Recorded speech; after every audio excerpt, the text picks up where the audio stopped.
আসসালামু আলাইকুম। আমি রুবেল, কেবিডি রুবেল। আবার লং টাইম পর ফিরে আসলাম আপনাদের মাঝে। আজকে আলোচনা করব আপনি কীভাবে ব্যাংকে গিয়ে একটি সেভিংস অ্যাকাউন্ট খুলবেন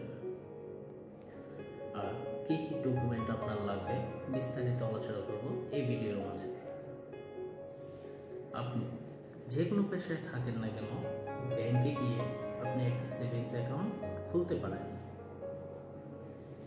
হতে পারেন আপনি ছাত্র, গৃহিণী, ব্যবসায়ী, চাকরিজীবী অথবা ফ্রিল্যান্সার। আপনি যে কোনো পেশায় থাকেন না কেন, বাংলাদেশের নাগরিক হলে আপনি ব্যাংকে গিয়ে একটি সেভিংস অ্যাকাউন্ট খুলতে পারবেন। আর অ্যাকাউন্টটি খুলতে গেলে আপনার যে সকল ডকুমেন্টের প্রয়োজন হবে সেই সকল ডকুমেন্টগুলো হলো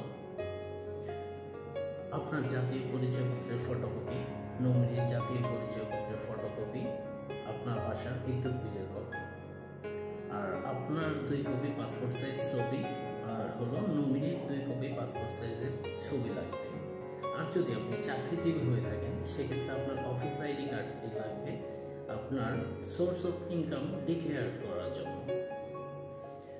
আর টাকার কথা বলতে গেলে অ্যাকাউন্টটি খোলার জন্য 500 থেকে 1000 টাকা প্রাথমিক অবস্থায় আপনার টাকার প্রয়োজন হবে। ব্যাংক ভেদে কম বেশি হতে পারে। আর আপনাদের যদি কোনো কোয়ারিজ থাকে অ্যাকাউন্ট খোলার বিষয়ে বা ব্যাংকে গিয়ে আপনি যে সকল প্রবলেম ফেস করেন, আমার কমেন্ট বক্সে আপনারা কমেন্ট করলে আমি আপনাদেরকে সমাধান দেওয়ার চেষ্টা করব আমার এন্ড থেকে। ভালো থাকবেন, আবার কথা হবে নতুন কোনো ভিডিওতে। আসসালামু আলাইকুম।